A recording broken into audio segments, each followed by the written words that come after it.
बच्चों को दुआएं, बड़ों को सलाम। फ़िज़ा है मेरा नाम। You are watching morning with Fiza. सबसे पहले हम अमेरिका के बारे में आपको बताते हैं नाज़रीन। शदीद बर्फ़ानी तूफ़ान जो है ना, उसकी वजह से वहाँ पे जो है ना सब कुछ धर्म भरम हो गया है। आपको पता है स्कूल वहाँ पे बंद हो चुके हैं। 30 अफराद जो हैं वो अब तक हलाक हो चुके हैं। सिचुएशन कोई अच्छी नहीं है। उसके अलावा जौन सा है ना, बहुत सारे ऐसे इलाके हैं जहाँ पर वहाँ पे 20 इंच तक बर्फ़बारी रिकॉर्ड की गई है। -31 डिग्री तक जो टेम्परेचर है वो गिर गया है। Not nice at all. और बहुत से ऐसे ओपन एरियाज़ हैं, ऐसे इलाके हैं जहाँ पे जो है ना बहुत से लोगों के जो है ना जमने की वजह से लाशें बरामद हुई हैं। 10 लाख से ज़ायद अफराद अभी वहाँ पे बिजली से महरूम हैं। और इस दफ़ा मैं ये भी बताऊं कि कई दहाइयों की जो एक सबसे, अगर आप कम टेम्परेचर अगर आप रिकॉर्ड करें तो वो अभी देखने को मिल रहे हैं कि इतना ज़्यादा टेम्परेचर जो है वो डिग्री जो है वो कम देखने को मिल रही। एक और ख़बर भी हम आपको बताते हैं कि सोने की कीमत में 10,000 रुपये से ज़ायद का इजाफा नाज़रीन। ठीक है, इस वक्त सोना जो है वो आम आदमी के हाथ से बिल्कुल निकल चुका है। इस वक्त बहुत मुश्किल है। मैं तो ये कहूँगी कि बहुत से ऐसे लोग हैं जिन्होंने सोना ख़रीदा, असली हो या नकली हो, सोने के नाम पे। अब तो मैं सोने की बात ही नहीं करती। तो खैर, अब जो सोने की असल कीमत है ना वो है 5,32,000 रुपये तोला। उफ़, अंदाज़ा लगा लें आम आदमी किस तरीके से ख़रीद सकता है। अगर किसी ने शादी करनी है अपनी किसी बेटी की, अपनी फैमिली में किसी की शादी बहू को देना है या कोई ऐसे बनाना है, वो किस तरह से ख़रीद सकता है? वो तो नहीं कर सकता। और हमारा तो कल्चर ये है कि सोने के बगैर शादी नहीं होती। सबसे पहला सवाल होता है कितना तोला सोना था। मेरी माँ ने सोने को भूल जाए, सिर्फ सो जाए। लड़के वाले लड़की वाले आपस में ये तय कर लें कि सोना नहीं खरीदना। देखिए नाज़रीन, मेरी बात को मजाक से हट के ज़रा इधर हट के सोचें। मैं आपको बड़ी काम की बात बताती हूँ।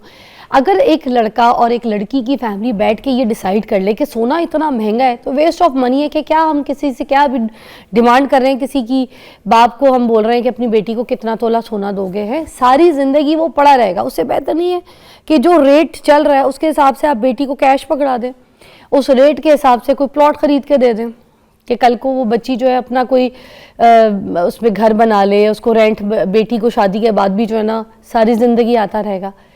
सोना जो आप अपनी बेटी को देते हैं ना, आपको पता है वो सारी ज़िंदगी पड़ा रहता है, कोई प्रैक्टिकल चीज़ नहीं है। देखें हमारे बड़े बुज़ुर्गों ने अगर कोई इस तरह से, मुझे तो ये मिस्टेक ही लगती है कि सोना पड़ा हुआ। मेरे पास तो कोई गोल्ड नहीं है, मैं तो अपनी बेटी को सोने के जो जेवरात हैं वो नहीं देने वाली। ठीक है ना।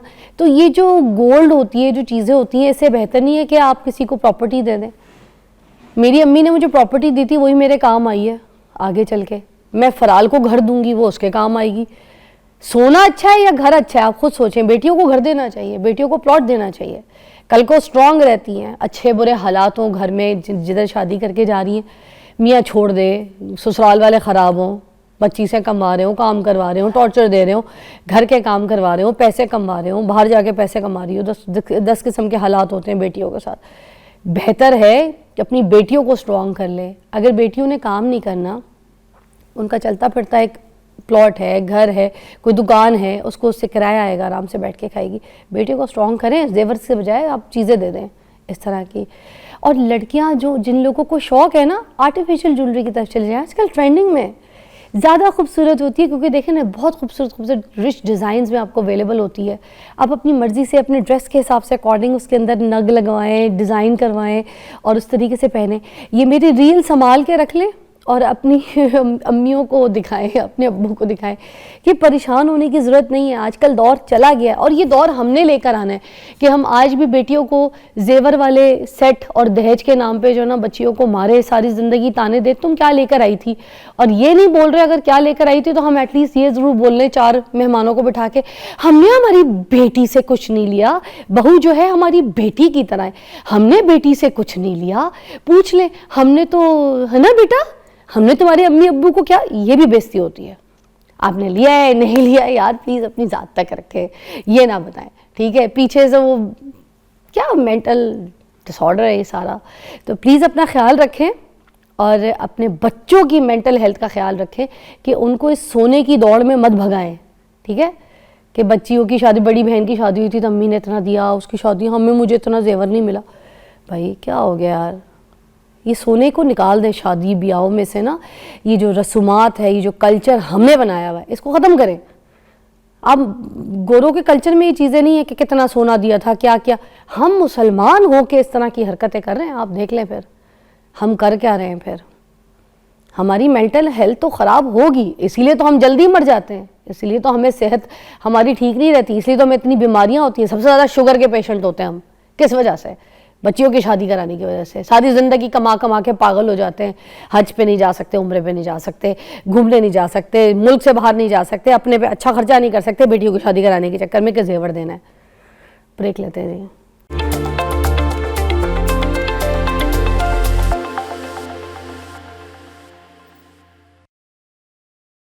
Welcome back, you watching morning with Fiza. नाज़रीन, आजकल सबको डायबिटीज़ का बड़ा मसला है, ठीक है ना। तो उस हिसाब से आज एक ऐसे मेहमान हमने मदू किए हैं जो कि यहाँ पे होते नहीं होते इस्लामाबाद में, मगर हम इनको जब जब दावत देते हैं तो आप लोगों की कॉल्स जो है ना वो हमारे प्रोग्राम में बहुत ज़्यादा आती हैं।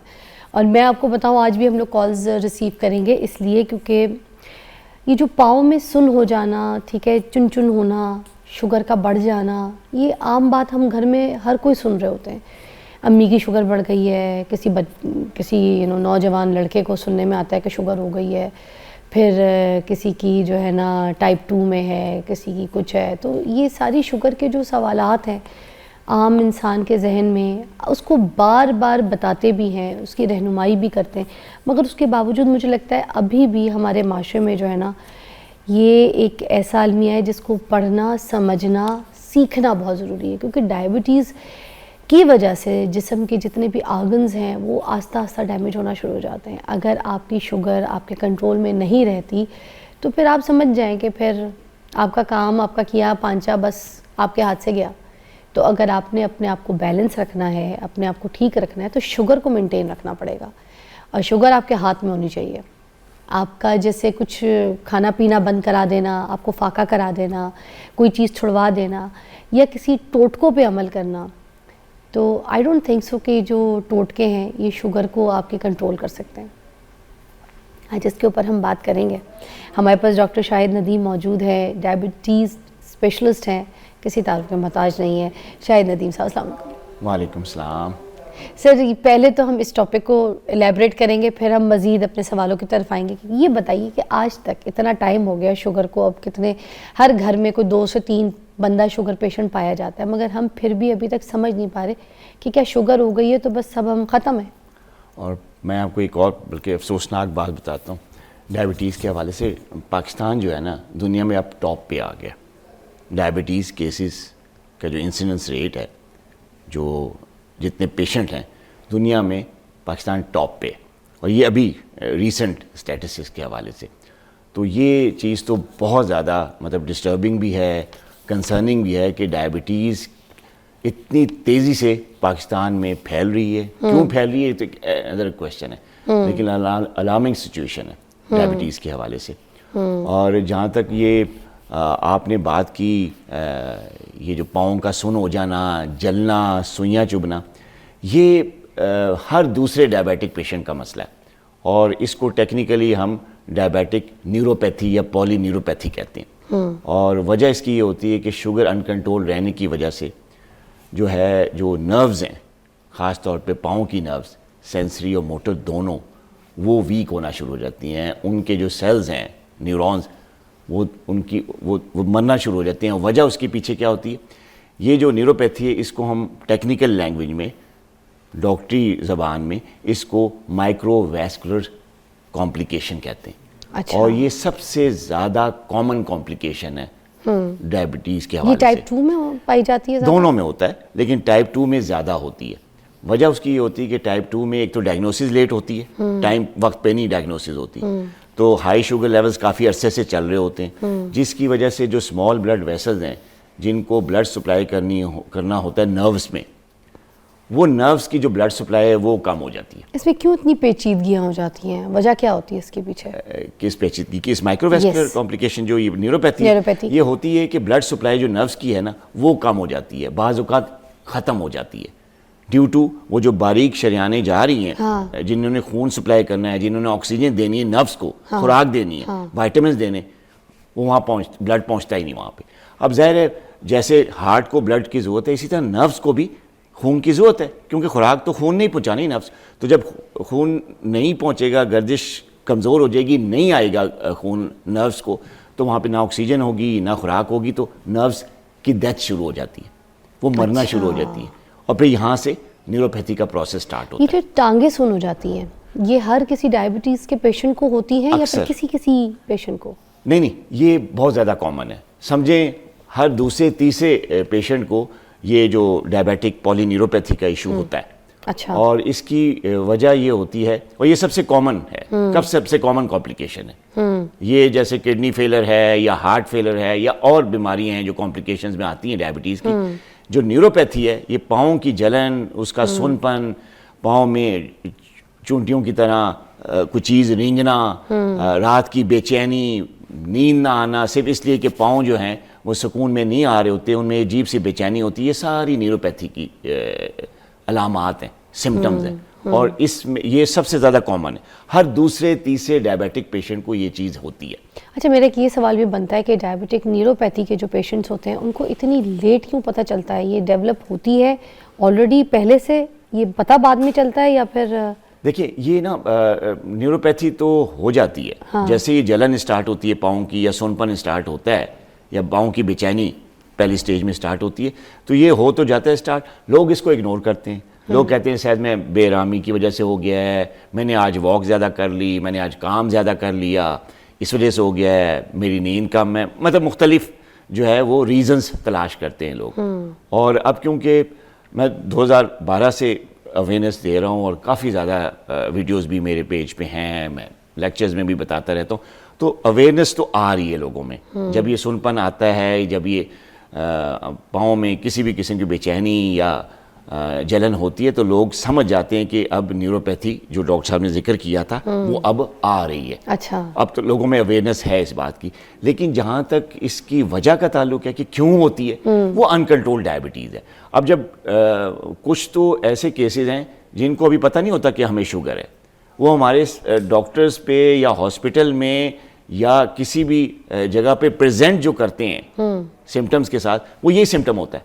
उनको ना प्यास लग रही होती है टाइप 2 वालों को, ना उनको पेशाब ज़्यादा आ रहा होता है, ना उनको कोई वेट लॉस हो रहा होता है, जो कि क्लासिकल सिम्टम्स है, बेसिक सिम्टम्स। हाँ, बेसिक सिम्टम्स है। लेकिन क्या सिम्टम प्रेजेंट हो रहे होते हैं?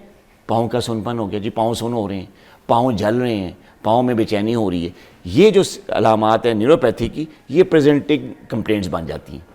यहाँ पे ये चीज़ बड़ी ज़्यादा अलार्मिंग है कि आपकी अभी डायग्नोसिस नहीं हुई, आपने अभी दवा भी शुरू नहीं की, आपने शुगर कंट्रोल करना ही नहीं शुरू की, ना लाइफस्टाइल पे आए, तो पता ही नहीं ना कि शुगर है। सही। फैमिली में होगी लेकिन आपको नहीं हुई, लेकिन आपको न्यूरोपैथिक सिम्टम्स पहले डेवलप हो गए। ओके। इसका मतलब है कि डायबिटीज़ पहले से थी, काफ़ी अरसे थी, आपको पता ही नहीं चला। आपको क्योंकि सिम्टम नहीं था, आप अपने आप को हेल्दी समझते रहे, और जब आप अपने आप को हेल्दी समझते रहे तो ना कोई टेस्ट कराया, ना किसी डॉक्टर के पास गए। आए तो तब डॉक्टर के पास जब ये पाँव का मसला शुरू हुआ, जब ये सुनपन शुरू हुआ या जब ये जलन शुरू हुई, तब तक वक्त जो है गुजर चुका होता। अच्छा, कहते हैं ना पानी सर से गुजर। जाए। अच्छा डॉक्टर साहब, मोस्टली ये भी होता है कि जब डायबिटीज़ का पता चलता है किसी को, तो सबसे पहले उसको एक ट्रॉमा हो जाता है, डिप्रेशन का, मतलब एक स्ट्रेस में चला जाता है। किसी भी घर में किसी फ़र्द को अगर पता चल जाए कि उसको शुगर हो गई है, अच्छा इस तरीके का भी आलम है कि बताया नहीं जाता, और घर में बैठ के ना बता रहे होते हैं, किसी को पता ना चले बाबा को शुगर हो गई, किसी को पता चले अम्मी को शुगर है, जैसे शर्मिंदगी किसी चीज़ की। भाई एक सेहत की चीज़ है, तो स्ट्रेस क्यों उतना लिया जा रहा है? हाँ, ये डायबिटीज़ के साथ एक स्टिग्मा जो है ना वो अटैच है। अच्छा, अब ये जो स्टिग्मा है इसकी कई वजूहत होती हैं। कुछ लोग चाहते हैं कि यार उनकी फैमिली में ना पता चले, हाँ। खानदानी मामलात ऐसे होते हैं अंदर जो बेटी को शुगर हो जाए तो नहीं बताते कि कल को शादी होनी है, खानदान में बताना नहीं, इस तरह का ये स्ट्रेस लिया हुआ है। जी, बेटी को शुगर हो जाए तो नहीं बताना क्योंकि शादी होनी है। या लड़की बहुत अच्छी भी है, किसी का अगर शुगर का कोई मसला है तो कहेंगे नहीं, इनकार कर दो, लड़की को शुगर है, वो इंजेक्शन लगाती है इंसुलिन पे। ये ब्रेक के बाद मिलते हैं।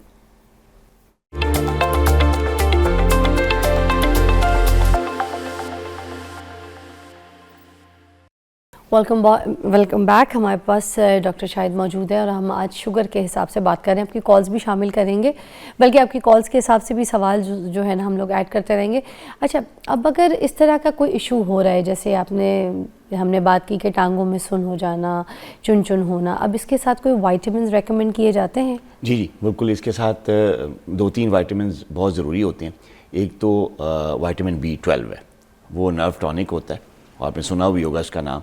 एक तो वो रिकमेंड किया जाता है, प्लस बॉडी में कमज़ोरी को भी दूर करता है ना वो? बॉडी में कमज़ोरी की भी दूर करता है, मस्कुलर हेल्थ के लिए भी बहुत अच्छा होता है, पट्ठों के लिए बड़ा अच्छा होता है, और नर्व्स का तो टॉनिक है। नर्व ये जो सिम्टम्स आप जिक्र हो रहा था, ये सुनपन और जलन, इसके लिए बहुत ज़रूरी होता है। अच्छा। वाइटामिन B12, और ये हम रिकमेंड करते हैं। ठीक। दूसरा वाइटामिन जो कि इसके लिए भी, न्यूरोपैथी के लिए भी, और ओवरऑल बॉडी की हेल्थ के लिए, इन्फ्लेमेशन को कम करने के लिए और शुगर को कंट्रोल करने के लिए एक बड़ा मशहूर वाइटामिन है, जो कि आजकल सूरज की छांव में नहीं होता। कौन सा? Deficient vitamin D. अच्छा। वाइटामिन डी जो है वो डायबिटीज़ के लिए, जितने भी डायबिटिक पेशेंट हैं, चाहे वो टाइप 1 है, टाइप 2 है, प्री डायबिटिक, किसी भी टाइप की, वाइटामिन डी की सप्लीमेंटेशन आजकल बहुत ज़रूरी है, क्योंकि लोगों का सनलाइट का एक्सपोजर कम हो गया है, लोग इंडोर ज़्यादा रहते हैं, वॉक एक्सरसाइज करने के लिए ग्राउंड्स में नहीं जाते, इसलिए जो सनलाइट का एक्सपोजर है जिसमें वाइटामिन डी होता है वो उनको नहीं मिलता। मगर आप कह रहे थे ना कि वाइटामिन डी वाली जो चीज़ है आजकल सूरज की छांव में कम हो गया। हाँ। सूरज की छांव में क्यों? सर्दियों की वजह से। अच्छा, आजकल के इसकी मौसम सीजन में भी होता है? सीजन में, सर्दियों में जो है ना वाइटामिन डी की डेफिशिएंसी हो जाती है, क्योंकि जो ठंडी, अब सूरज जो है वो ज़रा थोड़ा सा ठंडा हो जाता है, इतनी ज़्यादा धूप निकलती नहीं। हाँ। आपने अक्सर देखा होगा सर्दियों के मौसम में फॉग है, बादल है, जब मर्की सा मौसम होता है ना, सूरज इतना ज्यादा निकलता है जितनी गर्मियों के मौसम में निकलता है ना, तो उस वजह से फिर सूरज की छाएं तो जमीन पे कम पहुंचती हैं। अच्छा, ये भी है। तो उसमें फिर क्योंकि विटामिन डी होता है, और इस वजह से लोगों में अक्सर सर्दियों के मौसम में लोगों में विटामिन डी की डेफिशिएंसी हो जाती है। अच्छा। और ये भी एक बहुत बड़ा फैक्टर है शुगर अनकंट्रोल होने की वजह से। विटामिन डी का बहुत बड़ा रोल है डायबिटीज़ को कंट्रोल करने में। अच्छा। तो ये विटामिन की सप्लीमेंटेशन सर्दियों के मौसम में तो लाजमी लेनी चाहिए, और हम एडवाइस करते हैं B12 के साथ साथ। अच्छा। इसके अलावा कुछ एक्सरसाइजेज हैं, ठीक है ना। एक एक्सरसाइज जैसे ये पाँव को उठाना, सोलियस पंप जिसे कहते हैं, बड़ी मशहूर है, यूट्यूब पे सोलियस पंप लिखेंगे तो वो एक्सरसाइज आपको पता चलेगी। इससे ये होगा कि ब्लड फ्लो ज़्यादा बेहतर होगा पाँव में। जब ब्लड फ्लो बेहतर होगा तो नर्व्स की ब्लड सप्लाई बेहतर होगी। हमें अगर करके थोड़ा सा बता देंगे, क्योंकि आपने बात की है तो इधर ही गूगल के बजाय इधर ही देख लें। हाँ, इधर देखिए, ये देखिए आप बैठे हुए हैं ना, कुर्सी में बैठे हुए हैं, घर पे टीवी देख रहे हैं, मोबाइल पे बात कर रहे हैं, किसी से बात गपशप चल रही है, तो आप ये पाँव ऐसे उठाएंगे, थोड़ी सी मतलब पंजों पे हील्स को ऊपर करके रखेंगे, और कोशिश करें कि अगर आपकी एज इजाज़त देती है, आपको कोई और पट्ठों का इशू नहीं है, तो आप इसको दिल में 1 2 3 4 5 6 तक गिनती गिने, फिर नीचे करें, फिर 1 2 3 4 5 6, ये इसको इस तरह ऊपर किया, 1 2 3 4 5 6। इससे हो क्या रहा है? इससे जो ब्लड सप्लाई है पाँव की वो बढ़ रही है इस एक्सरसाइज से। अच्छा। और जब ब्लड सप्लाई बढ़ती है, जो नर्व्स हैं उनको खून ज़्यादा जाएगा, उनका ब्लड फ्लो इंक्रीज होगा। हाँ। और जो B12 हम दे रहे हैं आपको सप्लीमेंट के फॉर्म में, जो विटामिन डी दे रहे हैं, या जो भी विटामिन या न्यूट्रिशन है, वो खून से ही जाएगी ना। सर एक बार और करके दिखा दें, कितने सेकंड के लिए जो आपने 6 तक गिना, किस तरीके से? मतलब आप यहाँ बैठे हैं, अब जैसे आप पंजों पे पाँव उठाएंगे, और उठा के थोड़ा सा आप हील को ऊपर रखेंगे, पंजों पे ही रखेंगे अपने पाँव को, और दिल में 1 से 6 तक गिनती कर लेंगे, 1 2 3 4 5 6, फिर आप नीचे करें, फिर ऊपर उठाएं, 1 2 3 4 5 6, फिर नीचे, फिर ऊपर, 1 2 3 4 5 6। इस तरह की 10 या 12 रेपिटेशन आप एक दफा करेंगे। ठीक है, 10 और ये बार एक सेट होगा ना, एक सेट हो गया। ठीक है, 12 रेपिटेशन का एक सेट हो गया। तो एक वक्त बैठे हुए घर में आप 3 सेट एक टाइम पे जरूर करें। इससे क्या, और दिन में 2-3 दफा ये रिपीट करें, इतना टाइम तो लगता नहीं। तो इससे ब्लड फ्लो इंप्रूव होगा, नर्व्स का, पाँव की नर्व्स का, पाँव के पट्टों का। किस हद तक बेहतरी आ जाएगी डॉक्टर? काफी हद तक बेहतरी आती है। मेरे पेशेंट्स में इस एक्सरसाइज का बहुत अच्छा रिस्पॉन्स आया। वाह, ये तो कोई इतनी ज़्यादा एफर्टली भी नहीं थी, बहुत इजीली आप आराम इसके से लिए कर बाहर सकते भी नहीं हैं। जाना पड़ता, कोई इक्विपमेंट भी दरकार नहीं है, आप घर के किसी भी जगह पे बैठ के आप ये एक्सरसाइज कर सकते हैं। This is wonderful. ऑफिस में अच्छा, और ये जो सुबह सुबह नाश्ते वाली बात करते हैं, लोग कहते हैं कि फ़ौरन स्पाइक हो जाती है शुगर, सुबह का नाश्ता जो है थोड़ा सा देर से करना चाहिए, क्योंकि अब शुगर का जो पेशेंट है आपको पता है उसको सुबह उठते के साथ ही सबसे पहले भूख लगती है, बल्कि वो उठता ही अपनी भूख से, जी जी। उसकी जिस्म को लोग कहते हैं कि भूख से क्रेविंग उसको हो रही, तो वो अब सुबह क्या नाश्ता फ़ौरन ना करे, वो कोई 2-3-4 घंटे के बाद करे? इसका जवाब ब्रेक के बाद आपने मुझे डिटेल में देना है। ठीक। Take a break.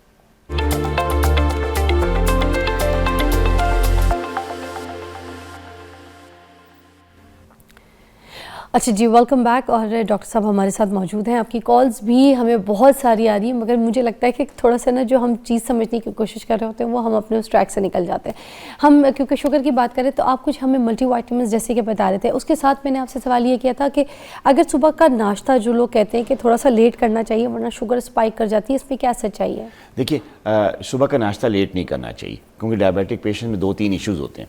एक तो इशू ये होता है कि अर्ली मॉर्निंग जो है वो हाइपोग्लाइसीमिया, ख़ास तौर पे जो लोग इंसुलिन पे हैं या सल्फोनाइल यूरिया टाइप मेडिकेशन पे हैं, तो उसकी वजह से उनको अर्ली मॉर्निंग शुगर थोड़ा सा लो होता है उनका, जिसको हम हाइपोग्लाइसीमिया कहते हैं। तो जितना लेट नाश्ता करेंगे हाइपोग्लाइसीमिया आहिस्ता आहिस्ता वर्स होगा, शुगर मज़ीद लो होगा। ज़ाहिर है, उठ के आपने एक्टिविटी करनी है, थोड़ा सा काम करना है, चलना फिरना है, तो शुगर डाउन हो जाएगी। अच्छा। तो जो लोग इंसुलिन पे होते हैं या जो लोग सल्फोनाइल यूरिया टाइप मेडिकेशन पे होते हैं, उनको तो यही रिकमेंडेशन है कि वो उनको नाश्ता जो है वो जल्द से जल्द करना चाहिए, ज़्यादा पॉज नहीं करना चाहिए, ज़्यादा टाइम नहीं लेना चाहिए। एक बात। दूसरा ये कि जैसे आप नाश्ता लेट करते हैं, एक फिनोमेना होता है डॉन फिनोमेना, आपने सुना होगा डायबिटीज़ के सिस्टम में। वो फिनोमेना ये होता है कि अराउंड 4 o'clock, 4 बजे अर्ली मॉर्निंग, सुबह 4 से लेके सुबह 8 बजे तक एक ख़ास किस्म का हार्मोन है जो कि ब्रेन से रिलीज़ होता है, हर एक में होता है।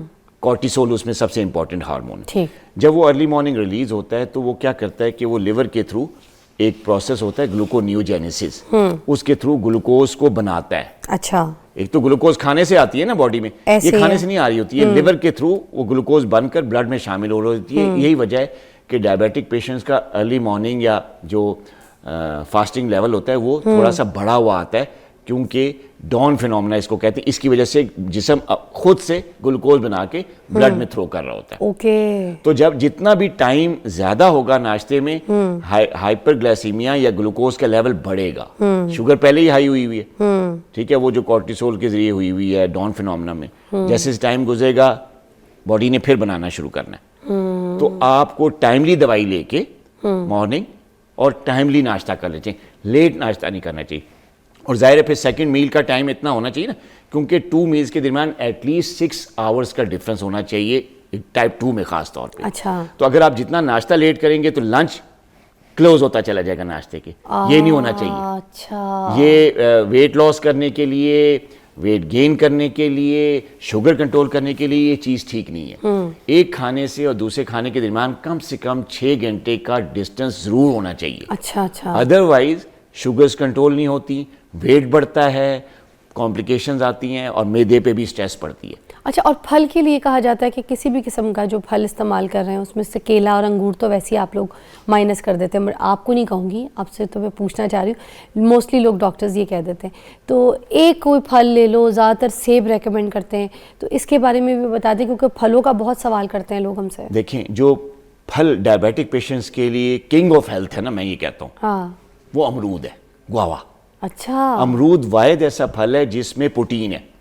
अच्छा। किसी और फल में प्रोटीन नहीं है। मैंने नहीं सुना था, पहली दुनिया बार पता में चला। किसी भी फल में प्रोटीन नहीं है, सिर्फ अमरूद एक ऐसा फल है जिसमें अमाइनो एसिड्स हैं, प्रोटीन है। तो अगर अमरूद आप खाएंगे, उसका ग्लाइसेमिक इंडेक्स बहुत लो है, उसमें शुगर होती ही नहीं। अच्छा। उसमें प्रोटीन होती है, उसमें फाइबर होते हैं। तो सुने, इतना अच्छा मौसम है अभी तो अमरूद का। कल हमने चार्ट बनाई थी यहाँ पे लाइव, तो अब जितने लोग अमरूद खा सकते हैं शुगर के जो पेशेंट्स हैं, तो शुगर वालों के लिए तो अमरूद जो है वो सबसे बेहतरीन और बेस्ट फ्रूट है। और मैं रिकमेंड करता रहता हूँ हर वक्त पेशेंट को, जो क्लिनिक पे भी आते हैं उनको भी ये कहता हूँ कि यार अमरूद को अपनी जिंदगी में, अपनी रूटीन की लाइफ में, खाने पीने में तो शामिल उसमें करो। हल्की सी टेस्ट में एक मिठास तो ऑलरेडी होती है, फिर आप कह रहे हैं उसमें शुगर नहीं है। You sure? सीरियसली? हम उसका बिल्कुल ग्लाइसेमिक इंडेक्स बहुत ज्यादा लो है, उससे शुगर नहीं बढ़ती। उससे शुगर नहीं बढ़ती। और उसमें प्रोटीन है, अच्छा। उसमें फाइबर बहुत ज्यादा है। अच्छा। तो उसके साथ आपकी मैदे की सेहत, हाँ आपकी शुगर वाली से, हाँ। और प्लस आपको प्रोटीन मिल रही होती है। सर आज आपसे एक अजीब सा सवाल और है। नाश्ते से पहले अगर आप एक अमरूद खा लेंगे हाँ। ना, और उसके बाद अगर फर्स्ट कर कार्बोहाइड्रेट भी ले लेते, हाँ। थोड़ा सा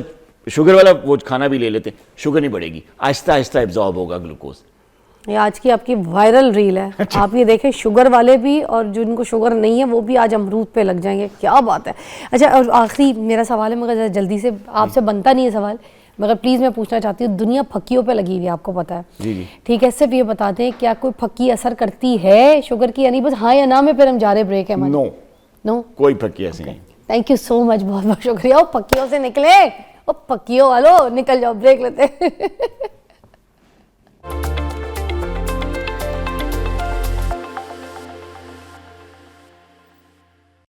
ज़बरदस्त टॉपिक के ऊपर बात करने के लिए ज़बरदस्त मेहमान को मदऊ किया मैंने यहाँ पे। प्रोबायोटिक्स के ऊपर बात करेंगे कि हम किस तरीके से इसको अपनी डाइट में शामिल कर सकते हैं और कहाँ से हमें मिल रहा है और हम खा भी रहे हैं कि नहीं, या ये ज़रूरी है कि हम खाएं। इस पर बात करने के लिए हमारे पास है सहर चावला, डाइटिशियन, किसी तारुफ की मोहताज नहीं है। आज इनको मदऊ किया है प्रोबायोटिक्स के बारे में जानने के लिए। Must watch. अस्सलाम वालेकुम। वालेकुम अस्सलाम। You are looking very stylish. आपसे कम एज ऑलवेज।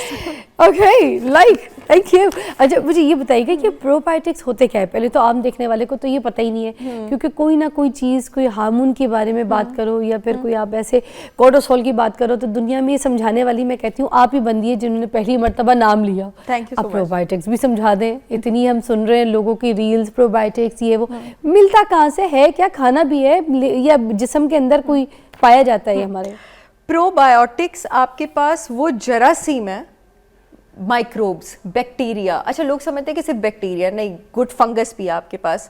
और मैं आपको बता दूं कि ये जो आपके जरासीम है ना, जिसको अंग्रेजी में माइक्रोब्स कहा जाता है, they are running the world. ये दुनिया रन कर रहे हैं। यही माइक्रोब्स, यही बैक्टीरिया और यही फंगस हैं जो हवा से कार्बन, नाइट्रोजन, ऑक्सीजन, सल्फर पकड़ के पौधों की भी फोटोसिंथेसिस, हम बचपन में पढ़ते थे ना साइंस में, फोटोसिंथेसिस, पौधों की भी फोटोसिंथेसिस में मदद करते हैं, खाना बनाने में। इंसान का भी खाना सॉइल से एब्जॉर्ब करते हैं और इंसान को भी मदद देते हैं। हमारे जिस्म में ट्रिलियंस के हिसाब से बैक्टीरिया मौजूद हैं और उनको एक बैलेंस में होना चाहिए। अगर ये बैलेंस डिस्टर्ब हो जाए, जिसको डिसबायोसिस कहा जाता है, यानी गुड बैक्टीरिया बैड बैक्टीरिया से नीचे चला जाए, तो पूरी बॉडी डिस्टर्ब हो जाती है।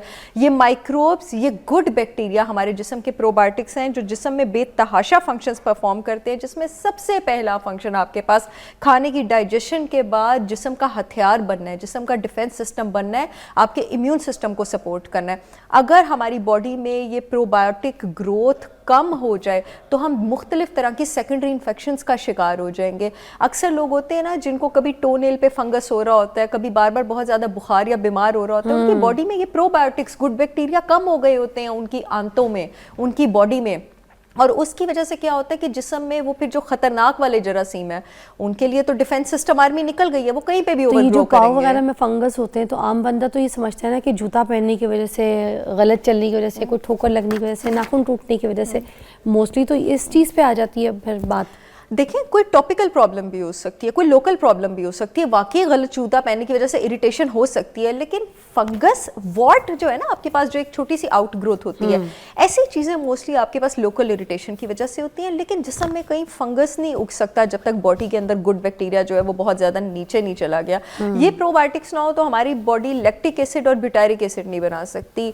आपकी बॉडी में लैक्टिक एसिड को एक सर्टन अमाउंट में बनते रहना चाहिए, क्योंकि जो ख़राब वाले, ख़तरनाक वाले बैक्टीरिया, वायरस और फंगस हैं, वो लैक्टिक एसिड जो है उसको बर्दाश्त नहीं कर सकते। लैक्टिक एसिड उनको तोड़ देता है। इसके साथ साथ लैक्टिक एसिड हमारे जिस्म में न्यूट्रिएंट्स को भी एब्जॉर्ब करने में हेल्प करता है। एक अच्छी आंत की, अच्छे जिस्म की पहचान ये है कि उसमें ब्यूटारिक एसिड के लेवल्स अच्छे होते हैं। ये प्रोबायोटिक्स ना हो तो हमारे जिस्म में ब्यूटारिक एसिड नहीं बन सकता। जिस इंसान की बॉडी में ब्यूटारिक एसिड अच्छा बन रहा है, उसको सोजिश से होने वाली कोई बीमारी कभी नहीं होगी। Diabetes, cholesterol, blood pressure, hypertension, Alzheimer's, cancer, मोटापा, ये नहीं होगा अगर आपकी बॉडी में ब्यूटारिक एसिड अच्छा बन रहा है। और वो तब बन रहा है जब आपकी बॉडी में प्रोबायोटिक्स अच्छे हैं। पूरी बॉडी को डिटॉक्स करने में हेल्प करते हैं। आपके पास सारे के सारे 8 तरह के बी विटामिन्स बनाने में ये जरासीम आपके पास हेल्प करते हैं। आपकी बॉडी का सबसे इंपॉर्टेंट डाइजेस्टिव फ्लूइड बाइल, उसने आंतों से रिसाइकल होकर वापस पित्ते में जाना होता है कॉन्सेंट्रेट होने के लिए। उसकी रिसाइकलिंग नहीं हो सकती इन बैक्टीरिया के बगैर। उसकी रिसाइकलिंग नहीं होगी तो बाइल की कमी हो जाएगी, आपका विटामिन ए, डी, ई के कुछ भी एब्जॉर्ब नहीं होगा। और अगर आपकी बाल मूवमेंट्स ही रेगुलर नहीं होंगी, प्रोबायोटिक्स नहीं होंगे, तो आपकी बॉडी वैसे ही हेल्दी नहीं हो सकती। आपका जो सेरोटोनिन है, न्यूरोट्रांसमीटर, जो आपका मूड और आपका बॉडी टेम्परेचर, आपकी सेक्सुअल एपिटाइट, आपकी हंगर कंट्रोल करता है, 90% वो जो है आपके गट बैक्टीरिया बनाते हैं। तो probiotics run your entire body. और इन प्रोबायोटिक्स की खुराक को मैं लोगों की मिसकंसेप्शन क्लियर करना चाहूँगी। मैंने 6 साल पहले पहली वीडियो की थी प्रोबायोटिक्स पे। आई एम वेरी ग्लैड कि मेरी वीडियोस देख के अब और लोग भी वीडियोस कर रहे हैं, मुझे खुशी होती है इस बात की। एंड आई एम ग्लैड के लोग आते हैं, पेशेंट्स अब आते हैं और वो आके बोलते हैं डॉक्टर साहब प्रोबायोटिक, ऐसे बोलते हैं जैसे कोई घर की हल्दी और नमक का नाम ले रहे हैं। बड़ी खुशी होती है। पहले लोग नहीं लेते थे। नॉलेज है ना, बड़ी खुशी होती है। प्रोबायोटिक्स और प्रीबायोटिक्स में फर्क है। प्रोबायोटिक्स की खुराक को प्रीबायोटिक कहा जाता है। खुराक को प्रोबायोटिक एक बैक्टीरिया है, ये हमारे गुड बैक्टीरिया है। हाँ। इनका जो खाना होता है, इनको खाना मिलेगा तो ये ग्रो होंगे ना। इनके प्रोबायोटिक एक लाइव चीज है, एक जिंदा चीज है। बैक्टीरिया है ना, एक जानदार चीज है। प्रीबायोटिक जानदार चीज नहीं है। प्रीबायोटिक प्रोबायोटिक की खुराक होती है। अच्छा। प्रीबायोटिक आपके पास वो अनडाइजेस्टेबल नॉन लिविंग खाना होता है जो प्रोबायोटिक की तादाद बढ़ाता है। एग्जांपल्स दे देती हूँ। लहसुन प्रीबायोटिक है, प्याज प्रीबायोटिक है, केला प्रीबायोटिक है, एस्पैरागस आपके पास प्रीबायोटिक है, आर्टिचोक्स आपके पास प्रीबायोटिक है, ओट्स आपके पास प्रीबायोटिक्स हैं। जो ये चंद आपके पास प्रीबायोटिक्स हैं। ये कैसे प्रीबायोटिक है?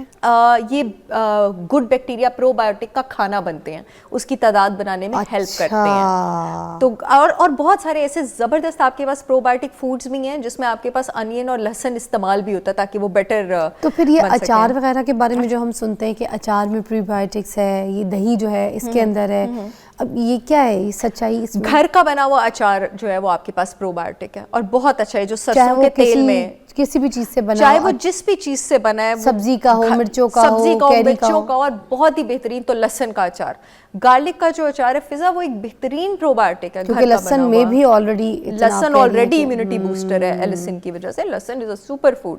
तो ये आपके पास डेफिनेटली। लेकिन वो जो आप बाजार का प्रिजर्व हुआ अचार लेते हैं जिसमें बहुत ज़्यादा प्रिजर्वेटिव्स और अगर वो विनेगर में बना हुआ है, that is not as good of a probiotic. अच्छा, विनेगर वाला नहीं, सरसों के तेल वाला। सरसों वो जो घर में माएँ बनाती हैं और जो घर में लोग बनाते हैं, दैट इज अ प्रोबायोटिक। सेब का सिरका is a probiotic. Organic raw unfiltered Apple cider vinegar with mother. अच्छा, दही के बारे में मैं बात करना चाहूँगी। दही अगर आप घर में बना रहे हैं वो कंपैरेटिवली बेटर ऑप्शन है अगर आप मार्केट से वो वाली दही के डब्बे ले रहे हैं जिनमें आपको पता भी नहीं है कि हिडन शुगर एडेड होती है। और अगर दही आपके पास पेस्चराइज हो गए है ना, जिस तरह बहुत सारे मार्केट प्रोडक्ट्स हैं, brands, of course I will not quote the names, तो वो जब पेस्चराइज हो जाता है उसके बाद उसमें कोई गुड बैक्टीरिया बचता है नहीं है। वैसे दही बहुत अच्छा फूड है, लेकिन दही कंपैरेटिवली एक बहुत छोटा सोर्स है प्रोबायोटिक का। उसमें स्ट्रेन्स बहुत कम होते हैं। अच्छा। सिर्फ चंद स्ट्रेन्स आपके पास मौजूद होते हैं। उससे बहुत बेटर स्ट्रेन्स हैं जो कि ये आपके पास जो चाइनीज और वियतनामीज कल्चर है, अभी हम शो से पहले बात कर रहे थे, ये लोग डेली अपने खानों में लेते हैं। फॉर एग्जाम्पल आप केफीर की बात कर लें। केफीर की मैं जरूर बात करना चाहती हूँ। मुझे नहीं पता केफीर टर्किश वर्ड से निकला है और इसका मतलब है कि खाने के बाद अच्छा महसूस होना। ये भी आपके पास डेयरी से ही बनता है कि गाय के दूध से, गोट मिल्क से। अगर आपने बहुत ज़्यादा फ़ायदा लेना है ना केफीर से, गोट मिल्क आपके पास एज़ कम्पेयर टू गाय का मिल्क बेटर प्रोबायोटिक बनता है। उससे एक सर्टेन प्रोसेस के थ्रू ग्रेन्स एक्सट्रैक्ट किए जाते हैं, केफीर ग्रेन्स। उसको फिर डिफरेंट कल्चर्स ऑफ यीस्ट जो है, गुड फंगस, उनके साथ फर्मेंट किया जाता है, रोस्ट किया जाता है और इसमें दही से 9 गुना ज़्यादा आपके पास प्रोबायोटिक होता है। आपके पास जो प्रोबायोटिक का यूनिट इस्तेमाल होता है इंडस्ट्री में, वो CFU इस्तेमाल होता है, colony forming unit. 27 billion CFUs की कॉन्सेंट्रेशन होती है। बहुत अच्छे प्रोबायोटिक्स भी अगर हम पेशेंट्स को दें, 5, 10, 15, 25 मिलियन एक बड़ी हाई डोज होती है सिंथेटिक सप्लीमेंट की। सोचिए अगर आप केफीर ऑब्टेन कर लें तो इट इज़ 27 बिलियंस। और दही में सिर्फ 3 या 4 गुड बैक्टीरिया के स्ट्रेन होते हैं, केफीर में 60 से भी ऊपर। एक और चीज, ये जो दूध है, दूध में कोई प्रोबायोटिक्स नहीं होते, not at मगर all। उसके जो है दही में जाके वो सारा कुछ क्योंकि वो फर्मेंट हो जाता है ना, क्योंकि उसकी फर्मेंटेशन हो जाती है, यानी उसको बैक्टीरिया और यीस्ट के साथ ट्रीट किया जाता है। उसी तरह आपके पास जब किसी चीज की फर्मेंटेशन हो जाती है ना, उसमें फिर दूध का कार्बोहाइड्रेट भी मौजूद नहीं रहता। जैसे जो लैक्टोज है, इसलिए जो लैक्टोज इंटॉलरेंट लोग होते हैं वो दूध नहीं पी सकते, दही खा सकते हैं। दही खा सकते हैं। एक ब्रेक लेते हैं, ब्रेक के बाद मिलते हैं। ओह माय गॉड, प्रोबायोटिक्स कितनी डिफरेंट चीज है जिसके बारे में मुझे तक नहीं पता था। आपको कैसे पता हो? सीखे, आ जाए।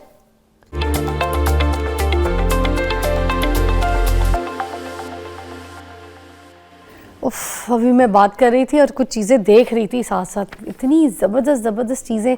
अच्छा देखिए, किमची एक वो चीज़ है जिसके बारे में मुझे खुद मैं बताऊं, मुझे नहीं पता था कि किमची को खाने से ये प्रोबायोटिक्स है और कितना हेल्दी है आपकी गट हेल्थ के लिए भी। जी बिल्कुल। ठीक है। अच्छा, मोस्टली हम लोगों को तो ये पता है कि चाइनीज़ है, ये जो कोरियंस है वो लोग खाते हैं, हमारे वहाँ तो किमची का कोई कॉन्सेप्ट ही नहीं है। हमने तो किसी के घर अचारों के बारे में सुना है ये अचार फ्लेवर जिस तरह से मैं इसको देख रही थी, क्योंकि उसके अंदर कोरियन स्पाइसेस भी है ना, किमची वाले स्पाइसेस भी हैं। अच्छा, अब मुझे अब ये बताइए कि ये कितना ज़रूरी है हमारे लिए, कितना अच्छा है? हर कल्चर की ना अपनी खूबसूरती है। हमारे कल्चर में कुछ ऐसी बहुत सारी चीज़ें जो मैं कहती हूँ कि आप हर कल्चर से बेस्ट चीज़ें पकड़ लेना, हाँ। तो आप अपनी बेस्ट चीज़ बन जाएंगे। अब मैं ना बहुत ज़्यादा इम्प्रेस्ड हूँ वियतनामीज़, चाइनीज़ और इन सब लोगों की क्यूजीन की कुछ चीज़ों से। There is a reason that these people are very healthy. One of them is कि इनकी लाइफ में ना सूप्स, क्लियर सूप्स, उस पर भी कभी बात करेंगे, और प्रोबायोटिक्स का जो रोल है ना वो बहुत ज़्यादा है। किमची आपके पास बनती है, कैबेज जो है ना आपके पास गट हेल्थ के लिए बहुत ज़्यादा अच्छी है। सिर्फ कैबेज के पत्तों को पानी के साथ ब्लेंड करके कैबेज जूस पिला के जितने पेशेंट्स का गट ठीक किया है ना मैं आपको फिजा उंगलियों पे गिन के नहीं बता सकती। कैबेज का जूस, कैबेज के पत्ते, हाँ, और साथ पानी और ब्लेंडर में, और पेशेंट्स पीना शुरू कर देते हैं और तबीयत बेटर होना शुरू हो जाती है। ये भी मैंने ऑन एयर भी बता दी है। Cabbage, red chilli, radish, garlic, ginger और सॉल्ट, ये किमची के आपके पास इंग्रेडिएंट्स हैं। रेडिश इसमें एडेड बेनिफिट आपको क्या देती है? रेडिश आपके पास लिवर, अच्छा ये जो किमची है ना, ये जिन लोगों के जिस्म में बलगम है और जिनके साइनस बंद है उनके लिए रहमत है।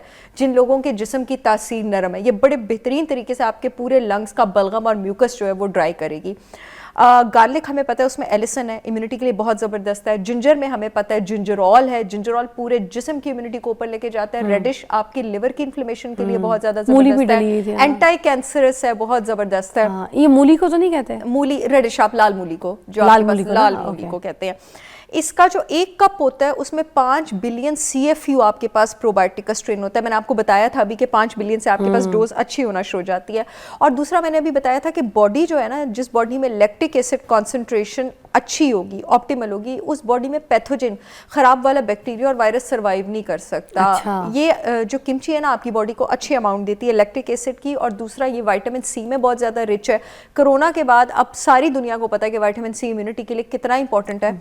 आपके जो वाइट ब्लड सेल्स हैं वो विटामिन C पर थ्राइव करते हैं, जिन्होंने आपके पास बैक्टीरिया को मारना होता है। किमची विटामिन K में बहुत रिच है, K1 में भी रिच है, K2 में भी रिच है। जो भी चीज़ K2 में रिच होगी वो आपकी हड्डियों को मजबूत करेगी, आपके दिल की हेल्थ को अच्छा करेगी, आपकी ब्लड सर्कुलेशन को अच्छा करेगी। विटामिन K1 हमारी आंतों में बहुत सारे जो है गुड बैक्टीरियाज के फंक्शंस जो है उसको सिनर्जाइज करता है, यानी उसको ऑगमेंट करता है, ऊपर लेके जाता है। जितने भी सारे B विटामिन है, 8 तरह के B विटामिन है, और ये सारे B विटामिन आपकी बॉडी का मेटाबॉलिज्म कंट्रोल करते हैं। कुछ B विटामिन आपकी बॉडी में रेड ब्लड सेल हीमोग्लोबिन किस लेवल पे होगा इसको कंट्रोल करते हैं। कुछ B विटामिन आपके न्यूरल फंक्शंस कंट्रोल करते हैं। कुछ B विटामिन आपके मस्कुलर फंक्शंस कंट्रोल करते हैं। कुछ B विटामिन आपके सेल के माइटोकॉन्ड्रिया के एनर्जी लेवल्स कंट्रोल करते हैं। Kimchi is rich in all of them. वाह, क्या बात है। अच्छा, ये जो आम इंसान है जिसकी जो गट हेल्थ है, उसमें प्रोबायोटिक्स का क्या काम होता है बेसिकली गट हेल्थ के लिए? अच्छा, बाहर तो अब ये बड़ा अच्छा कल्चर हो गया है कि लोगों की ग्रोसरी में प्रोबायोटिक इंक्लूडेड है, कि प्रोबायोटिक लेना ही लेना है। आप कि अगर प्रोबायोटिक नहीं होगा आपकी बॉडी में, आपका खाना ठीक तरह हजम नहीं होगा, आपके मूड रेगुलेटिंग न्यूरोट्रांसमीटर्स ठीक तरह नहीं बनेंगे, आपकी इम्यूनिटी ठीक नहीं होगी। ये प्रोबायोटिक्स आपकी बॉडी में ब्यूटारेट बनाते हैं, जो आपकी बॉडी में सोजिश, इन्फ्लेमेशन को कंट्रोल करके रखता है, आपके ब्लड शुगर लेवल्स जो है उसको स्टेबलाइज करके रखता है। मैं बताती चलूँ कि ब्यूटारेट में एबिलिटी होती है BBB, ब्लड ब्रेन बैरियर भी क्रॉस करने की, आपका मूड और फोकस भी कंट्रोल करता है। ये सारे फंक्शंस आपके पास कलेक्टिवली अफेक्ट होंगे। अल्टीमेटली खुदा ना खास्ता क्या होगा, बात मल्टीपल फूड एलर्जी से शुरू होगी, ऑटोइम्यून डिजीजेस से शुरू होगी, मेंटल डिस्टर्बेंसेस से शुरू होगी, डायबिटीज़ की। अगर आप लेटेस्ट एडिशंस पढ़े ना, अच्छे जो इंटरनेशनल ऑथर्स हैं क्लिनिकल और न्यूट्रिशन इंटीग्रेटिव मेडिसिन की बुक्स की, डायबिटीज़ वाले अगर आप चैप्टर पे आए ना तो उसके ट्रीटमेंट में प्रॉपर अब सप्लीमेंट्स में लिखा जाता है कि प्रोबायोटिक देना ज़रूरी है। अच्छा। अगर आपको ब्लड शुगर लेवल स्टेबलाइज करने हैं। और अब प्रॉपर रिसर्चेज आ गई हैं कि आपके पास सर्टेन स्ट्रेन्स हैं प्रोबायोटिक के, जैसे बिफिडोबैक्टीरियम है, एसिडोफिलस है, लैक्टोबैसिलस है, और यही तीनों आपके पास स्ट्रेन्स हैं जो ज़्यादातर सिंथेटिक सप्लीमेंट्स भी अवेलेबल है। ये आपके अच्छा। पास ब्लड शुगर स्टेबलाइजेशन के लिए बहुत ज़रूरी है। ये काला नमक भी अच्छा होता है गट हेल्थ के लिए? काला सुना है। नमक बहुत ज़्यादा अच्छा होता है आपके पास गट हेल्थ के लिए। नमक जो है ना बेसिकली, चाहे सी सॉल्ट हो, चाहे पिंक सॉल्ट हो, चाहे काला नमक हो, जो भी नमक की जो तासीर है ना, अगेन आपको पता है मैं चाइनीज़ मेडिसिन भी शौक से पढ़ती हूँ, वो अर्दी भी होती है और वो ठंडी भी होती है। तो it is good to augment the gut health के लिए आपके पास अच्छी होती है। इससे छाछ में भी, छाछ आपके पास एक बड़ा सस्ता प्रोबायोटिक है, यानी 3 हिस्से दही लिया, 1 हिस्सा पानी डाला, थोड़ा सा उसमें नमक डाला, थोड़ा सा उसमें जीरा डाला, तो जितने भी प्रोबायोटिक्स है उसमें नमक का इस्तेमाल इसलिए होता है ये आयुर्वेदिक जो reasons। गर्मियों में मीठी लस्सी पीते हैं लोग, मीठी तो एक्चुअली सॉल्ट जो है ना वो आपके जिस्म की गर्म तासीर को ऊपर लेके जाता है। अच्छा। सॉरी सॉल्ट नहीं, सॉरी चीनी चीनी, शुगर ठीक है, जो है, ठीक है। शुगर तो वैसे ही इन्फ्लेमेटरी है ना, शुगर तो वैसे ही तबाही है। हर मीठी चीज़ जो है वो जहर है सिवाय शहद के, और हर कड़वी चीज़ में शफा है सिवाय जहर के। वाह क्या बात है। ये जो ब्लोटिंग हो जाती है पेट में बहुत बुरी तरीके से लोगों को, और शदीद वो स्ट्रेस का शिकार हो जाता है, उसकी वजह से पेट फूलना, ठीक है, ये सब इसमें क्या क्या प्रोबायोटिक्स काम करती है? अगर कुछ जी डिपेंड करता है कि वो ब्लोटिंग आपको किस वजह से हुई है। इसको भी पहचानने के बड़े आसान रास्ते होते हैं। अगर आपको खाने के 1-1.5 घंटे के अंदर ब्लोटिंग हो गई है, इसका मतलब है कि आपका स्टमक तेजाब ठीक तरह नहीं बना रहा। ये शुरुआत के मसले हैं, शुरू का मसला, यानी अभी मसला इतना आगे बढ़ा नहीं है। सिंपल, आप Apple cider vinegar with mother organic unfiltered सुबह हर मील से पहले बेशक 1 टीस्पून स्ट्रॉ के साथ पानी में लेना शुरू कर दें 30 मिनट पहले। स्टमक एसिड बनाना शुरू हो जाएगा, ब्लोटिंग बेटर हो अच्छा, ये जाएगी। स्ट्रॉ के साथ दोबारा बता दें, आपने लास्ट टाइम जी, भी जी। बताई थी बात मुझे, मगर मैं फिर समझाऊं कि स्ट्रॉ क्यों बोला उन्होंने? स्ट्रॉ इससे बोले because Fiza Apple cider vinegar बहुत ज़्यादा एसिडिक होता है और वो आपके दांतों का हार्ड टिश्यू इनेमल उड़ा सकता है अगर आप स्ट्रॉ के साथ नहीं लेंगे। सिर्फ यही रीज़न है, दांत उड़ जाएंगे। इसलिए उन्होंने कहा कि स्ट्रॉ के साथ दांत जहाँ उड़ पे जाएंगे। जाना है उसको वैसे भेज दें।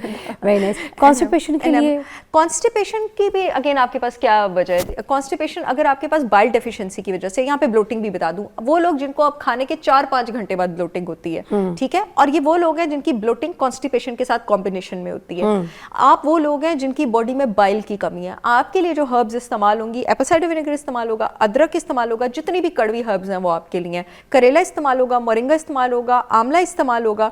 आप लोगों के लिए त्रिफला पाउडर बहुत ज़बरदस्त है इस तरह की कॉन्स्टिपेशन के लिए, और बाइल की फ्लो को भी ऑगमेंट करता कड़वी है। चीज़ें। हाँ, और प्रोबायोटिक्स भी इन लोगों के लिए अच्छे हैं, क्योंकि आपके पास जिस इंसान में बाइल की कमी होगी ना, उसका मतलब है कि आंत में गुड बैक्टीरिया अच्छा नहीं है। अभी शो के शुरू में मैंने बताया था कि प्रोबायोटिक आपके पास बाइल की रिसाइकलिंग में हेल्प करता है, तो इसका मतलब है प्रोबायोटिक नहीं है तो बाइल की कमी और कॉन्स्टिपेशन ही है। अच्छा, अब अगर आप उन लोगों में से हैं जिनको बादी खाने के बाद माश की दाल खा ली, भिंडी खा ली, फाइबर खा लिया, सैलेड खा लिया, उसके बाद कॉन्स्टिपेशन होती है, आप कौन से लोगों में से हैं?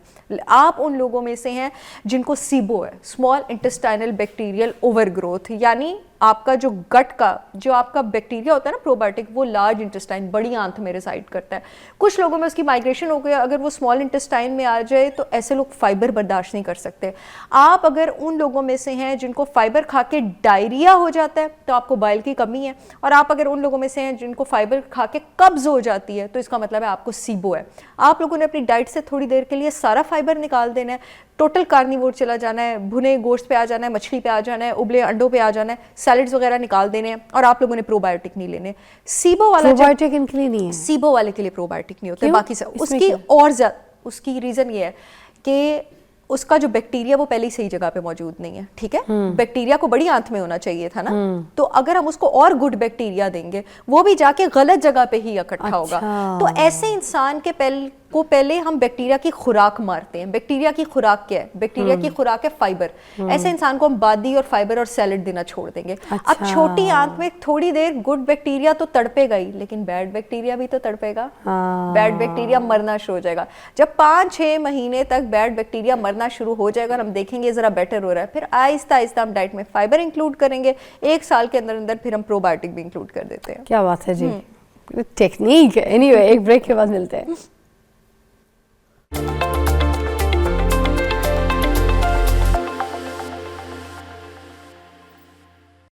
अच्छा, हम यहाँ पर प्रोबायोटिक्स के बारे में बात कर रहे हैं। सहर चावला हमारे साथ मौजूद है। अच्छा, एंटीबायोटिक्स जो हम खिला रहे होते हैं अपने बच्चों को या ख़ुद खा रहे होते हैं, तो क्या इसकी वजह से हमारा जो अंदर का प्रोबायोटिक्स होता है वो ख़त्म हो जाता है, मर जाता है वो भी? एब्सोल्युटली ख़त्म हो जाता है। एंटीबायोटिक्स यानी लफ्ज़ ही बता रहा है एंटीबायोटिक, बायोम, बायोटिक के अगेंस्ट है ये, तो वो आपके पास बैड बैक्टीरिया को तो मारता ही है, लेकिन वो सिलेक्टिवली बैड बैक्टीरिया को नहीं मारता। मतलब एंटीबायोटिक में ऐसी कोई दूरबीन नहीं लगी कि मैं बॉडी के अंदर जाऊँगी और मैं सिर्फ गंदे बैक्टीरिया को मारूँगी। मारूंगी। एंटीबायोटिक जाके जो भी उसको मिलेगा वो उसको मारेगी, अच्छे बैक्टीरिया को भी मारेगी और आपके पास गंदे बैक्टीरिया को भी मारेगी। इसलिए अगर खुदा ना खास्ता कभी आपको एंटीबायोटिक लेना पड़ जाए, मैं ये नहीं कभी लेना पड़ ही जा सकता है, तो साथ प्रोबायोटिक की हैवी डोज ज़रूर लें। ये मैं अपने पेशेंट्स को भी कहती हूँ। Antibiotic associated diarrhoea, antibiotic induced diarrhoea, ये मेरी ज़बान के लफ्ज़ नहीं है, मेडिकल की किताबों के प्रॉपर एक लफ्ज़ है। ये एक बड़ी कॉमन कंडीशन है और ये उन्हीं लोगों में होती है जिनकी गट हेल्थ ऑलरेडी वीक होती है। और मेरे पास बहुत सारे पेशेंट्स आते हैं जिनको एक बार एंटीबायोटिक से डायरिया हुआ होता है और उसके बाद सारी ज़िंदगी उनकी गट हेल्थ ठीक नहीं होती, उसके बाद वो एक सीरीज़ ऑफ तकलीफ में चले जाते हैं। ये उन्हीं लोगों के साथ होता है जिनकी ऑलरेडी गट हेल्थ आपके पास वीक होती है और वो एंटीबायोटिक लेते हैं। और ये एंटीबायोटिक इंड्यूस्ड डायरिया होता क्यों है, बहुत सारे लोगों को मैं ये भी बता दूं, लोग रिलेट कर पाएंगे। अगर आपको एंटीबायोटिक से डायरिया हुआ था, आपकी गट हेल्थ ऑलरेडी ठीक नहीं थी, आपकी बॉडी में ऑलरेडी गुड बैक्टीरिया अच्छा नहीं था, आपने एंटीबायोटिक का कोर्स किया हफ्ता 10 दिन 15 दिन और अगर आपका डायरिया खत्म नहीं हो रहा, आप उन्हीं लोगों में से हैं। साथ प्रोबायोटिक की हैवी डोज जरूर लें ताकि उसको ऑगमेंट करें। और सारी माओं को मैं कहना चाहती हूँ, अव्वल तो बिला वजह ओवर द काउंटर अपने बच्चों को एंटीबायोटिक से सेल्फ मेडिकेट ना किया करें। बच्चों का माइक्रोबायोम पहले ही वीक होता है और कुछ अरसा लगता है बच्चों का माइक्रोबायोम जो है वो स्ट्रॉन्ग होने में, लेकिन अगर बहुत ज़रूरी एंटीबायोटिक देना भी पड़ जाए तो अपने बच्चों को थ्रू प्रोबायोटिक की फिर हैवी डोज पूरा महीना दिया करें।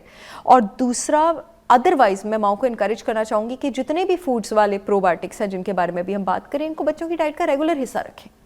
अच्छा जी, तो बच्चों को किस तरीके से कुछ छोटी छोटी मोटी मोटी बातें ज़रा बच्चों के हिसाब से भी बता दीजिएगा, क्योंकि हम बड़े तो कुछ आपने बता दिया कि ऐसी चीज़ें हैं जो हम अपनी डाइट में शामिल कर सकते हैं, मगर बच्चों के लिए हम क्या कर सकते हैं? बच्चों के लिए भी हम ये चीज़ें, छाछ हम बच्चों के लिए भी शामिल कर सकते हैं। हम किमची की बात कर रहे थे, हम बच्चों के लिए भी शामिल कर सकते हैं। किमची भी खा सकते हैं बच्चे? किमची बच्चे खा सकते हैं। It is a very good healthy probiotic food. बिल्कुल आपके पास एक सैलड की तरह होता है। एक और आपके पास प्रोबायोटिक फूड है सावरक्राट।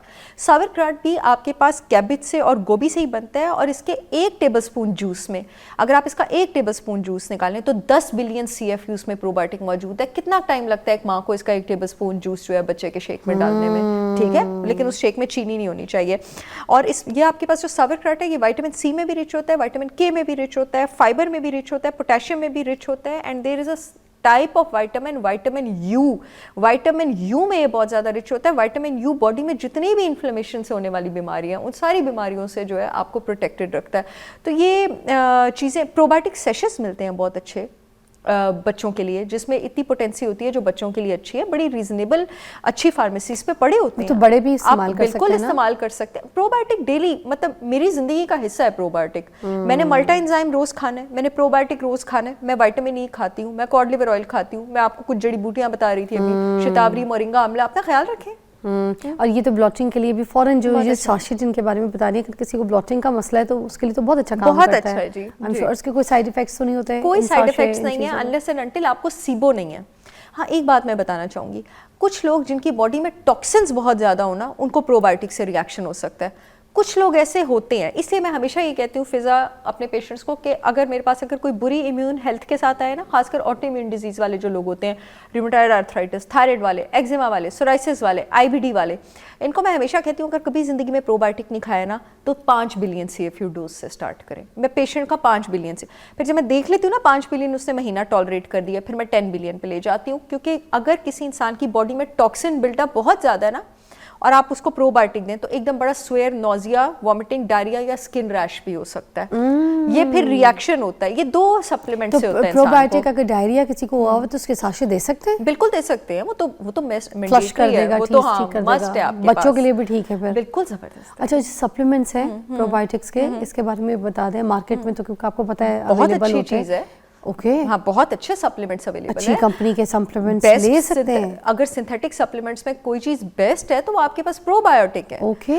कुछ लोगों की बॉडी को, जिन लोगों को बहुत ज्यादा फाइबर और सैलड्स खाने की आदत होती है ना, उनकी body foreign probiotic synthetic supplements को एक्सेप्ट कर लेती है। उनकी बॉडी को, जिन लोगों को नई आदत होती है ना, हल्की डोज से स्टार्ट करें। 5 बिलियन CFU दिन में एक बार खाने के साथ स्टार्ट करें। टॉलरेट कर लिया तो 2 हफ्ते बाद दिन में 2 बार खाने के साथ कर ले। फिर अपनी डोज 7 बिलियन पे लेके जाएं, 8, 10, 12 billion CFU twice daily with meal से ज़्यादा आगे जाने की जरूरत नहीं है अगर आपको कोई मेडिकल कंडीशन नहीं है तो। ये जो 20, 25 और 50 बिलियन की डोज में देती हूँ, मैं उन लोगों को देती हूँ जिनको बड़ा ऑटोइम्यून डिजीज हो या गट में बड़ा मसला चल रहा हो। थैंक यू सो मच सहर, आज आपने ये प्रोबायोटिक्स का चैप्टर पढ़ाया। बहुत सी चीज़ें जो मुझे भी सुनने में सारा कुछ नया लगा, वो मेरे लिए बहुत अच्छा था। अब जब मेरे दिमाग में मेरे भी चीज़ें मेरी भी ज़ात का हिस्सा बन गई है प्रोबायोटिक्स, तो फिर मैं आप लोगों को भी रेकमेंड करूँगी कि इस तरफ सोचिए, इसको समझिए, और जिस तरीके से हमें आज ये चैप्टर पढ़ाया गया ना, हम अपने बच्चों के साथ अपने साथ जो है ना थोड़ी सी नाइंसाफ़ी ना करें और अपनी ज़िंदगी को प्रोबायोटिक्स के साथ ज़रा अटैच करें। एक ब्रेक के बाद मिलते हैं। Thank you.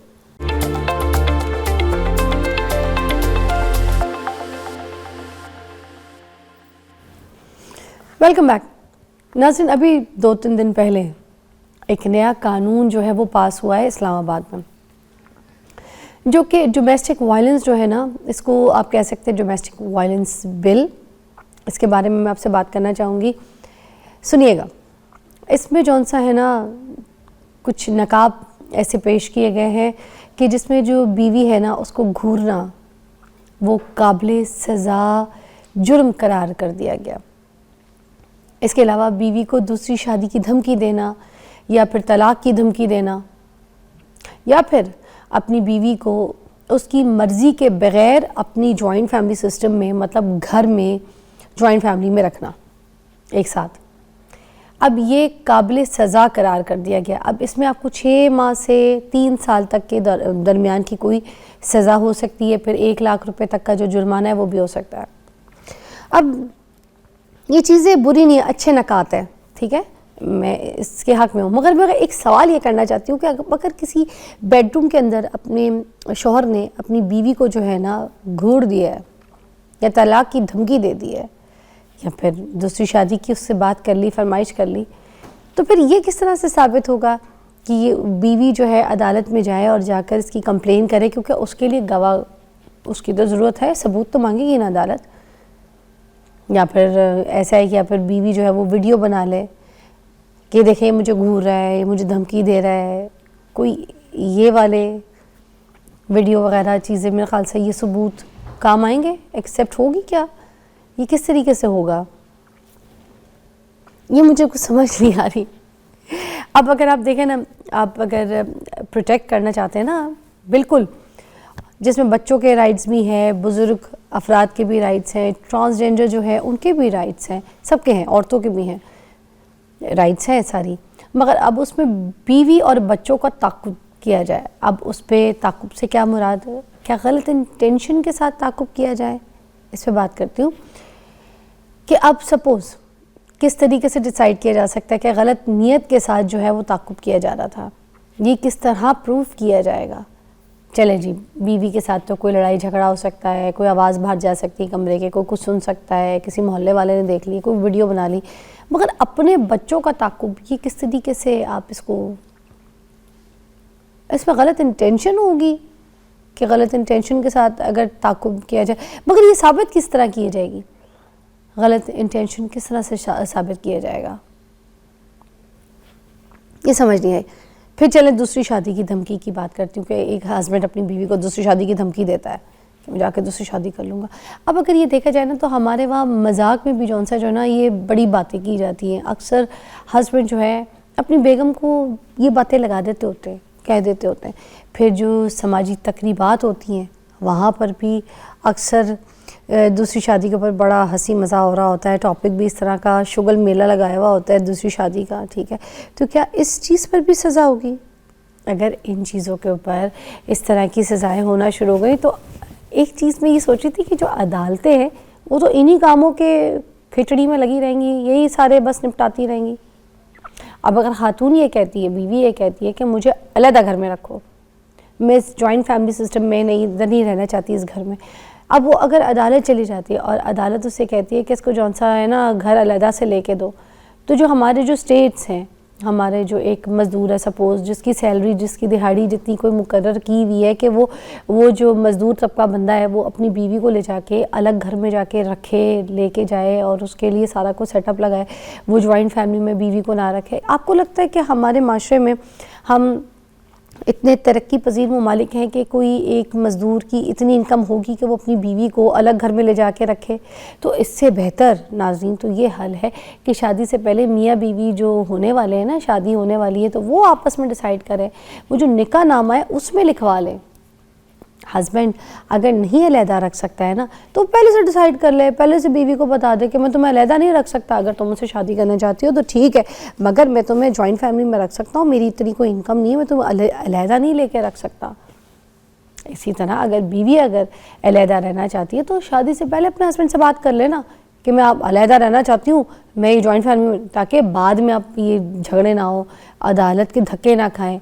जो निकाह नामा है ना वो आपका एग्रीमेंट ही तो होता है, और क्या है, एग्रीमेंट को आप यूज़ करें, ये सारी शिकायत डाल दें कि मैं अलहदा रहना चाहती हूँ, मैं साथ नहीं रहना चाहती, या मैं जॉइंट फैमिली में रखना चाहता हूँ, वो जो भी कह रहा है, ताकि जो भी बात है उस एग्रीमेंट में, उस चीज़ में डिसाइड हो जाए, लिख दिया जाए। हम ऐसे नहीं सोच सकते जैसे ये जिस तरह मैं भी कह रही हूँ, क्योंकि हम पहले से सोच लें, बाद में झगड़ा भी नहीं होगी। अब बाद में ये बिल मंजूर करना, गौर से सुनना है आपने, तो अब मुझे इस बिल पे हंसी भी आ रही है, क्योंकि हमारे पास 80% आबादी, 80 से ज़्यादा % आबादी ऐसी है जो अपना, बल्कि नौजवान अलहदा से ये घर अफोर्ड नहीं कर सकेंगे, नहीं कर सकते, कर ही नहीं सकते। फिर क्या करेंगे, तलाक़ें होती रहेंगी, ठीक है, झगड़े होते रहेंगे। तो ये इस तरीके के ये जो बिल है, मुझे तो ये तो इस पर हंसी आ रही है। तो भाई बाद में ये सब झगड़े हों उससे पहले अगर निकाह नामा में ये कॉन्ट्रैक्ट कर लिए जाए, ये जो पॉलिसी मैं आपको बता रही हूँ, जो ट्रिक मैं आपको बता रही हूँ, ये बड़ी इजी है। अगर इस चीज़ पे अगर आप लोग इम्प्लीमेंट करें तो इस तरीके के कानून नाफिज करके, या फिर ये शिके जो निकाह नामा में है इसको इस्तेमाल करें, तो ये सारे झगड़े वगड़ों से बेहतर है। ये स्पेशली मेरी एक राय थी, अगर गवर्नमेंट सुन ले तो बड़ी मेरी रिक्वेस्ट है कि जितने और ऐसे केसेस हैं जिनके ऊपर अभी मुझे लगता है कि उन पे बात होनी चाहिए, जजेस को उन पे फैसला देना चाहिए, उनकी नज़रसानी होनी चाहिए, उन केस के खाते खोलने चाहिए, ना कि ये छोटी छोटी बातों के कि बीवी ने मुझे ये, मियाँ ने मुझे ये, माए जाए बाढ़ में, इन पे क्या कहानियाँ हैं, ये सारे निकाह में आप निकाह नामा में लिखे हैं। प्लीज़ चलें, आई होप गवर्नमेंट मेरी बात सुनेगी। अपना ख्याल रखेगा।